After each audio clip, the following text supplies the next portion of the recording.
메인이 되는 브레이크는 앞브레이크예요. 그 앞브레이크를 어떤 손으로 컨트롤할 것이냐, 악력도 더 세고요, 미묘하게 컨트롤하는 능력도 더 좋습니다. 긴 다운힐을 하거나 그럴 때 전환이 털렸어요, 브레이크 잡기가 너무 힘들었어요, 어필하시는 분들이 있는데, 오토바이도 타고 자전거도 타시는 분들은 같은 세팅을 하시는 게 혼동도 안 되고 피드백이 되게 좋았어요. 몇 년 전만 논쟁거리이기도 했어요. 꽉 잡았을 때 어느 정도까지 제동력이 나오는지 알고 있을 필요가 있어요. 콱 하고 슥 하고 아주 미묘하지만 다른 거예요. 무조건 앞뒤를 동시에 잡으셔야 됩니다. 안전하다고 생각해서 뒷브레이크 위주로 쓰시는 분들이 아직도 많은데,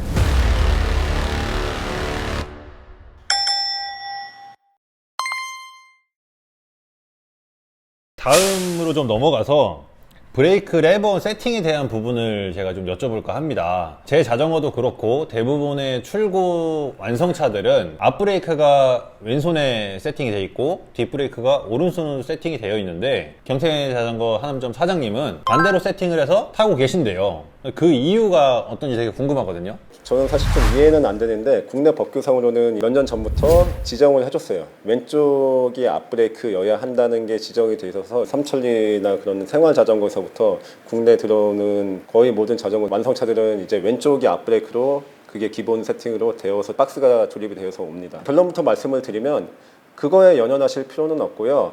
제가 권해드리는 건 자신이 주로 쓰는 손, 오른손잡이면 오른손, 왼손이면 왼손, 앞브레이크를 쓰시는 게 좀 더 장점이 많다라고 생각을 해요. 왜 그러냐면 모든 탈 것들, 자동차, 오토바이, 자전거도 당연히 그 범주에 들어가고요.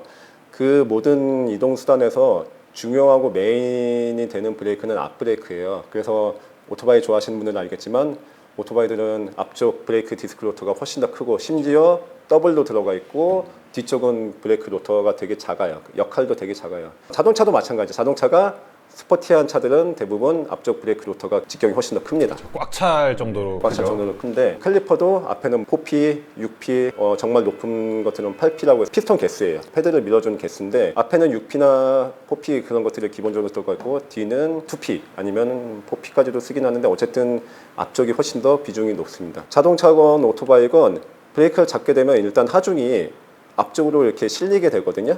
그래서 앞쪽 타이어에서 담당하는, 맡고 있는 제동력이 훨씬 더 좋아요. 메인이 되는 건 어쨌든 앞브레이크인데, 그 앞브레이크를 어떤 손으로 컨트롤할 것이냐인 거예요. 저 같은 경우는 당연하게도 오른손잡이인데, 오른손이 악력도 더 세고요, 브레이크를 미묘하게 컨트롤하는 능력도 더 좋습니다. 그래서 저는 앞브레이크를 오른쪽으로 쓰는 거예요. 확실한 제동을 할 수 있는 장점이 제가 원하는 있겠네요. 제동력을 컨트롤할 수 있고 끌어내서 쓸 수 있다는 면에서 오른손이 더 장점이 많은 거죠. 좀 질문이 이상할 수도 있는데, 대부분은 기본이 세팅이 앞브레이크가 왼쪽으로 되어 있으니까 이런 분들한테 좀 바꾸라고 권해드리고 싶다라고 한다면? 특히나 저는 사실은 여성분들한테는 오른손 잡이라면 오른손 앞브레이크를 쓰시는 걸 좀 권해드리는 편이긴 해요. 왜냐면 어쨌든 여성분들은 남성분들에 비해서 손가락도 짧고 실제로 악력도 낮은 경우가 많아서 긴 다운힐을 하거나 그럴 때 정말로 여기 전환이 털렸어요, 브레이크 잡기가 너무 힘들었어요 라고 어필하시는 분들이 있는데, 그럴 때도 당연히 제동력이 좋은 앞브레이크를 오른손 쪽으로 조작을 하시는 게 도움이 되고요. 저도 얼마 전에 이제 오토바이를 타기 시작했는데, 오토바이 같은 경우는 당연하게도 오른쪽이 앞브레이크로 되어 있습니다. 그렇죠. 그 두 가지를 병행하시는 분들, 오토바이도 타고 자전거도 타시는 분들은 그 두 가지를 같은 세팅을 하시는 게 혼동도 안 되고 여러모로 편하지 않나라는 생각이에요. 가능하면 오른쪽으로 쓰는 게 좋지만 그렇진 않아요. 그렇진 그냥 않아요? 자기가 편한 손, 자기가 악력이 익숙한 강하고 손으로? 익숙한 손을 앞브레이크를 쓰시는 게 더 낫다라는 게 저의 생각입니다. 그 중에서도 이제 오토바이를 병행하시거나 악력이 약한 여성분들, 그리고 실제로도 제가 그렇게 권해드려서 오른손잡이라서 앞브레이크를 오른손으로 바꾸신 분들이 피드백이 되게 좋았어요. 네, 브레이크 컨트롤하기 너무 편해졌고 다운힐이 편해졌습니다라는 피드백이 실제로 저희 주변에는 많습니다. 그리고 실제로 저희 주변 중에 지인들이나 그런 분들 중에 오른쪽 앞브레이크 쓰시는 분들이 퍼센트가 높고요. 네. 저 같은 경우도 오른손잡이긴 하지만 나름 그래도 왼손을 많이 이용하려는 편이기도 하고, 아직까지는 큰 불편함을 못 느끼고 있긴 한데, 어쨌든 세팅을 하려면 바테이프도 다 뜯어야 되고, 그렇죠. 좀 손이 많이 가잖아요. 비용이 들죠. 비용이 들죠. 비용이 들고. 그래서 지금 당장은 저도 크게 불편함은 없긴 하지만, 기회가 된다면 방향을 좀 바꿔서 세팅을 해보고 사용을 해보고 또 경험을 전해드릴 수 있는 시간을 만들어 볼 수 있도록 하겠습니다. 이 브레이크 방향 자체도 지금은 거의 논쟁이 많이 안 되고 있지만 몇 년 전만 해도 이제 논쟁거리이기도 했어요. 어떤 게 맞냐라고 얘기도 많이 되고 이게 맞네 틀리네라고 얘기도 많이 되긴 했지만 마찬가지로 저의 의견은 틀리진 않아요. 틀린 건 아니에요. 취향대로 쓰시면 돼요. 다만 주로 쓰는 손을 주력이 되는 앞브레이크를 쓰시는 게 여러모로 장점이 많습니다. 실제로 써보시라라는 게 저의 의견입니다. 여러분의 자전거도 대부분 왼쪽으로 앞브레이크가 세팅이 되어 있을 텐데 뭐 오른손을 주로 사용을 하시고 오른손 악력이 더 좋다고 하시는 분들은 오른손으로 한번 바꿔서 세팅해 보시는 것도 괜찮다고 생각이 듭니다.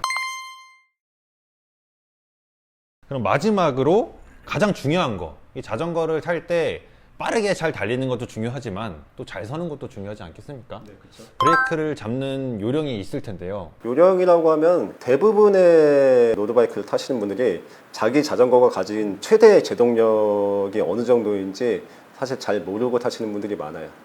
네, 시도를 안 해보셔서 혹은 그냥 살살 잡는 것만 익숙해져서 제가 권해드리는 것 중에 하나는 새로 뭐 자전거를 구입하시거나 뭐 새로 자전거를 조립을 하셨다거나 그러면 안전한 곳, 뭐 주차장이라든가 그런 공터 같은 데서 속도가 그렇게 빠르지 않아도 돼요. 한 25km, 30km에서도 속도는 충분하니까 꽉 잡았을 때 어느 정도까지 제동력이 나오는지를 좀 체감해서 내가 익혀서 알고 있을 필요가 있어요. 그래야 시기적절하게 잘 네네네. 사용을 할 수 있고. 실제로 제동력이 더 나올 수 있음에도 불구하고 약하게 잡아서 브레이킹 포인트를 놓치거나 혹은 사고가 나거나 그런 것들은 되게 흔한 케이스라서 어쨌든 내 자전거가 가진 최대 제동력이 어느 정도인지를 좀 알고 있는 거 다시 한번 체크해 보시고요. 또 한 가지는 브레이크를 잡으실 때 한 번에 콱 하고 잡으시면 안 돼요.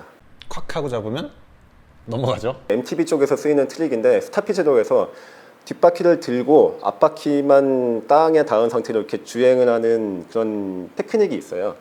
그거 같은 경우는 사실은 의도적으로 브레이크를 한 번에 강하게 잡아서 하중을 앞으로 움직여서 그렇게 주행을 하는 건데 그런 것들이 실제로 주행할 때 갑자기 일어나면 당연히 안 좋은 케이스로 연결이 되겠죠. 뭐 사고가 난다거나 낙차가 나거나 그런 게 있기 때문에 첫 번째로 제가 말씀드리고 싶은 건 브레이크를 제동력을 잡기 시작했을 때 내가 원하는 제동력이 100이다 그러면 처음부터 100을 딱 잡으시면 안 돼요. 그러면 타이어가 슬림이 나거나 그런 확률이 높아집니다. 그래서 제가 권하는 거는 조금 슥 하고 시간차를 두시는 거예요. 브레이크 패드를 림에 붙여서 하중을 앞쪽에 싣고 그 다음에 내가 원하는 제동력 80이면 80, 50이면 50, 100%그 하중을 실질적으로 가하는 게 제동력이 부드럽게 솟아나서 자전거가 안정적으로 움직입니다. 그 시간이 길지는 않아요. 1초에서 뭐 2초 단위로 쓱 하고 잡으라는 건 아니에요. 다만 콱 하고 쓱 하고는 좀 다른 개념이라는 거죠. 그래서 콱 하고 슥 하고 아주 미묘하지만 다른 거예요. 자, 브레이크 패드를 잡기 시작한다. 그 다음에 붙이고 제동력이 솟아나게 시작하면 그때 내가 원하는 제동을 한다. 그 개념이고요. 그리고 또 한 가지. 브레이크는 무조건 앞뒤를 동시에 잡으셔야 됩니다. 네, 뒤를 잡지 말라고는 안 하겠어요. 제동력이 앞쪽이 좋지만 어쨌든 앞뒤 브레이크는 동시에 잡으셔야 되고요. 다만 가하는 압력 자체는 앞쪽이 더 세야 돼요. 제가 보기에는 한 앞이 한 7, 뒤가 3 혹은 앞이 한 8, 뒤가 이 정도로 잡으셔야지 안전하다고 생각해서 뒷브레이크 위주로 쓰시는 분들이 아직도 많은데 그런 경우에 사실 뒷브레이크가 가질 수 있는 제동력이 낮아요. 타이어가 뒤쪽만 이상하게 마모가 되어 있기도 하고 원하는 제동력을 다 못 끌어 쓰고 있는 거죠. 내가 잡을 때도 앞을 좀 더 강하게 잡으시는 게 추천이 됩니다. 들은 것 중에 하나가 이제 뭐 브레이크 기술인지는 잘 모르겠는데 하중이 앞으로 실리잖아요. 네네. 그래서 몸을 뒤로 빼면서 브레이크를 잡으면 좀 더 효율적이다라는 얘기를 들었는데 맞기는 한데 정말로 긴박한 상황에서 브레이크 잡을 때는 사실은 몸을 아예 안장에서 빼서 그렇게 잡기도 해요. 그렇지만 많이는 안 쓰이고요. 그래도 최대한 몸을 버티는 건 해줘야 돼요. 앞으로 쏠리지 않게. 앞으로 쏠리지 않게 팔에 좀 힘을 주고 좀 버틴다는 느낌으로 해주시는 게 좋긴 해요. 좋은 말씀 감사하고요. 네. 긴 시간 내주셔서 정말 감사드립니다. 지금까지 로드바이크를 타면서 알아둬야 할 브레이크 상식에 대해서 알아봤고요. 많은 얘기를 하긴 했는데 여기서 언급되지 않은 여러분이 궁금한 사항이 있다면 댓글로 질문을 남겨주시면 다시 여쭤보고 답글을 달아드릴 수 있도록 하겠습니다. 그리고 이후로도 이런 자전거 상식에 관련된 영상들을 제작을 할 예정인데요. 더 알고 싶은 궁금한 내용이 있다면 의견을 주시면 그 의견을 수렴을 해서 차례차례 영상을 제작을 할 수 있도록 하겠습니다. 그럼 마지막까지 시청해주셔서 감사드리고요. 달리나 서나 자동차 조심하시고 안전위에서 길 위에서 뵐 수 있도록 하겠습니다. 짜바! 자린이 자덕 여러분, 빠이.